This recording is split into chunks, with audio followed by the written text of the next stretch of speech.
This is a very quick, basic tutorial on how to make a butterfly for the Monarch Sculpture Park. So what I have here is a piece of cardboard, and I transferred my design onto the cardboard. You could put a piece of paper on top of a hard surface. I will be putting this cardboard on a hardboard. I just didn't have one handy yet. And the next thing I'm going to do is take this piece of plastic, which is just a reclaimed, sometimes I cut apart plastic bags, or I just hoard plastic, and you can see it's even got this, it won't bother me. I'll be able to work around this little mark. So what I'm going to do next is take paper tape, and I'm going to wrap the plastic around and make sure that it's secured to this board. You could also cover the board in, or your design in contact paper or something like that. So now I have it taped so that it's stuck on, it's not going to go anywhere. The next thing I do is take my fiberglass mesh, and I'm going to tape the edges that don't touch the design on top of the plastic. So it's a little bit hard to see the design through it, but I can see it if I look closely.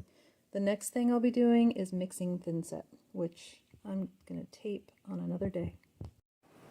This is a quick tutorial about thinset.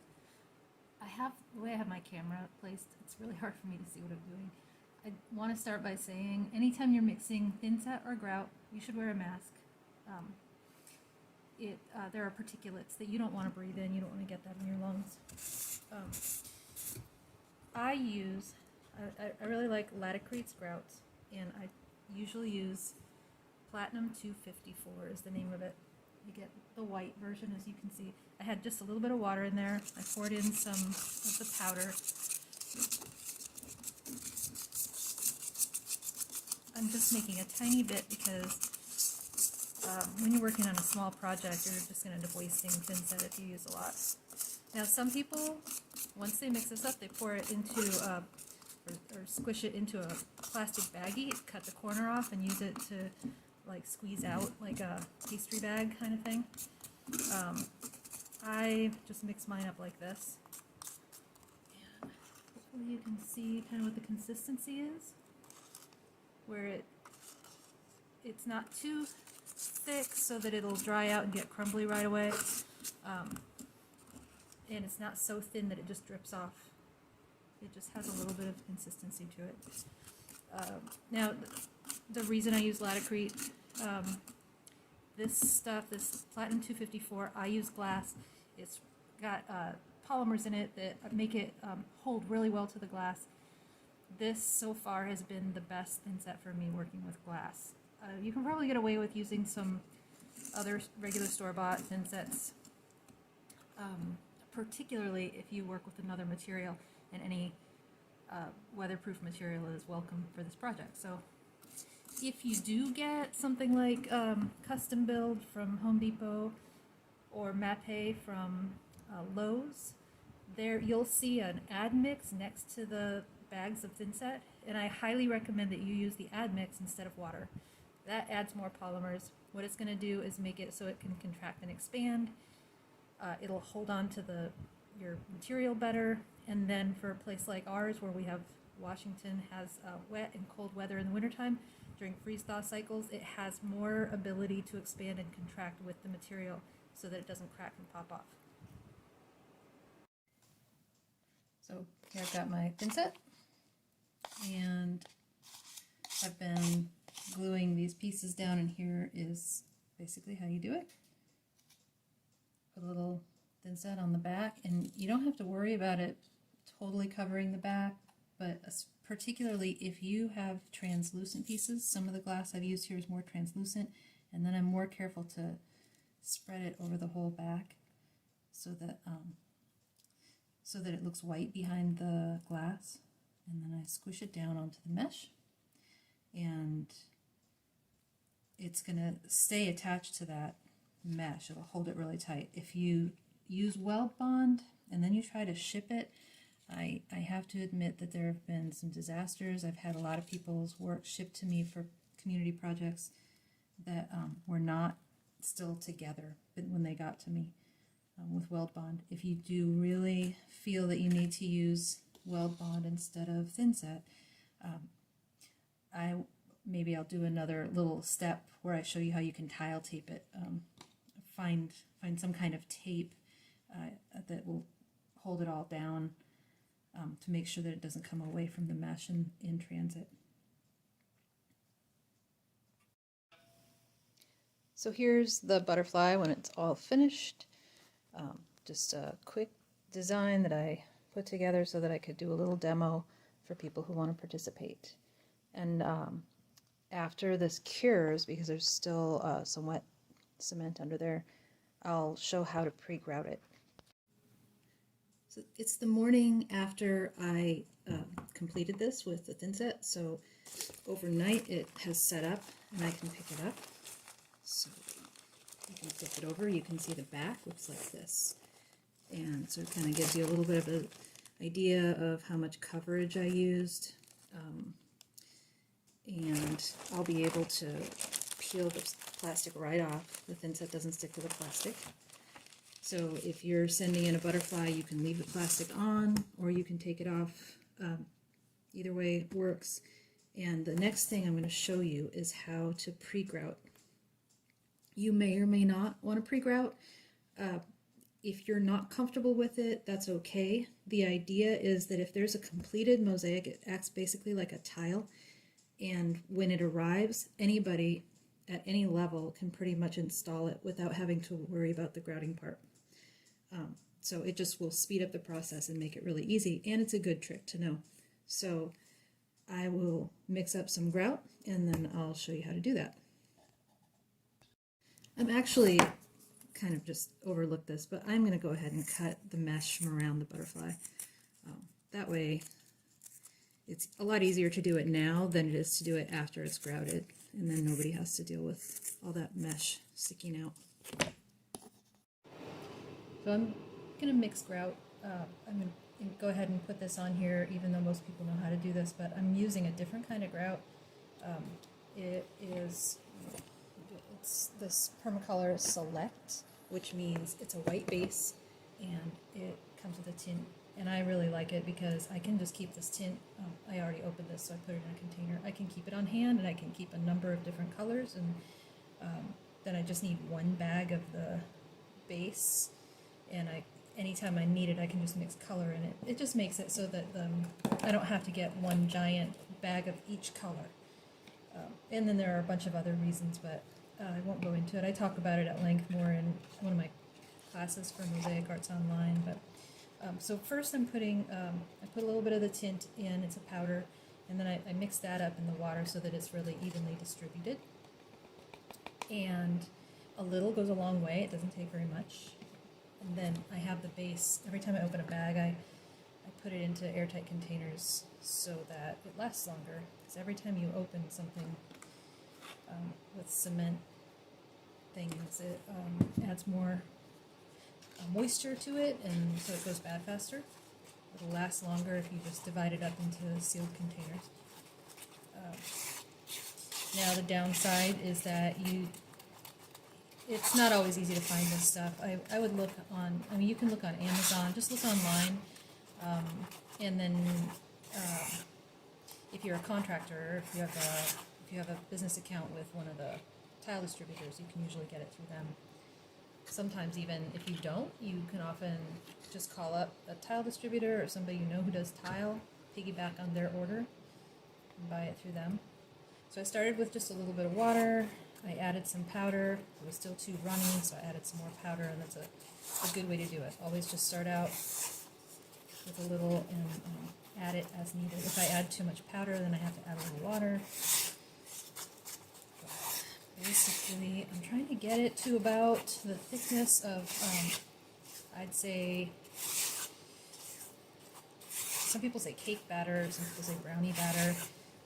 Basically, it's just so that, see, in a little container like this, for instance, if I had a big container, I would just use my stir stick, but since this is so big, what will show you is that you want it to be thick enough that, say you had a popsicle stick you were mixing with, if you stick it in, it self-supports. Then you need to wait about 10 minutes or so, and that's called slaking, when the particulates in the cement kind of do some processing and bind up together. Alright, so it's been a few minutes. I'm going to re-stir my grout. Note that this is, it's onto the plastic. That way the grout isn't going through onto whatever surface you have underneath it. You want it set on top of this plastic. Make sure we have it centered. And then it's just a matter of, I like to use a spatula, but you might have another tool that you like. And I'm just smooshing the grout in. You just want to make sure that you're getting it into the interstices as well as possible. Going one direction and then the other. And just cover the your whole butterfly. And I'll show you what happens next. One of the reasons I like the spatula is because I like being able to kind of go over it at the end and wipe off all the excess grout. And I start to already see my design show through. So this is it's a messy process, but it's very fun to see how it changes your design. Then when you see the surface, the haze on the surface starts to get chalky, where I'm going to use my dry finger to show you that it's kind of getting where it's, you can wipe it and it'll come clean. If it was wet, you would wipe it and it would just smear. So once most of it is getting dry like that, it's time to take, you can see I've got one of my old sponges, and then you gently, I need to tell you, I soaked it in some water. I have a bucket of water over here. And then I squeeze it out as much as I can so it's barely damp. And then I make circular motions to start wiping it. And this is just the first wipe down. After this, when it sets up further, I'm going to come in with a dry rag and wipe the haze off, and it'll be done. Now, as you can see, the haze has turned chalky on the whole surface of this. So that means it's time to use a lint-free rag. Old t-shirts are good. You rip them up, that sort of thing. And then very gently, especially if you're thinset, there's still some wet and soft thinset, or not thinset, I'm sorry, I mean grout. I wonder if I've done that a bunch of times. I do that sort of thing a lot. You just slowly shine it up and it'll reveal the material underneath. If you're working with something like stone, and you are welcome to use stone, you'll have different considerations. So this project is, or this demo is specific to working with glass. If you had tile that you know is high fire tile, you could use that. I'm trying to think what else I should tell you about it. I'm just going to continue doing this, and then when it's all set up tomorrow, I'll do one more little shot to show you why pre-grouting is ideal. So this is just the final stage for making a butterfly that's absolutely ready. It's almost like a tile. If you wanted to, you could reinforce the back with some more thinset. You can put some tile tape on the front or some kind of tape to make sure that it stays staple in shipping.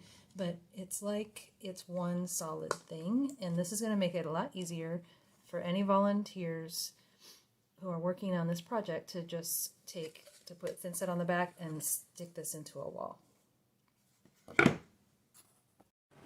Here's a little extra thing I think would be good to show people is packing this for shipping.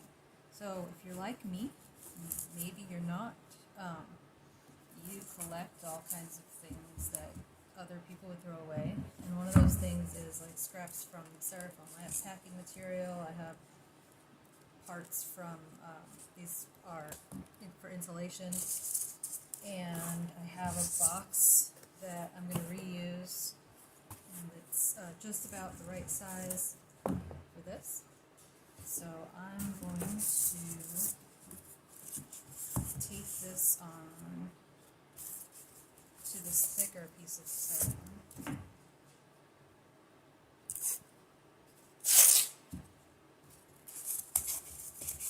I just want to tape it in a way that it won't go anywhere, that you can't shift around.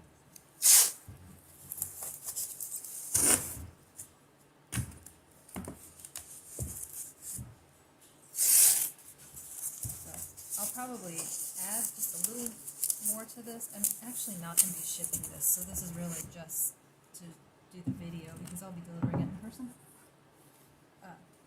Then I'm going to be taking this piece of styrofoam and I'll be taping that so that it wraps all around it. Then I'll be able to slide it securely. It looks like I need to trim down that one piece a little more, but I'll be able to slide it into this box and it'll be nice and secure, and with that styrofoam on each side, it won't be able to break anything on your mosaic, and it'll get there securely and intact.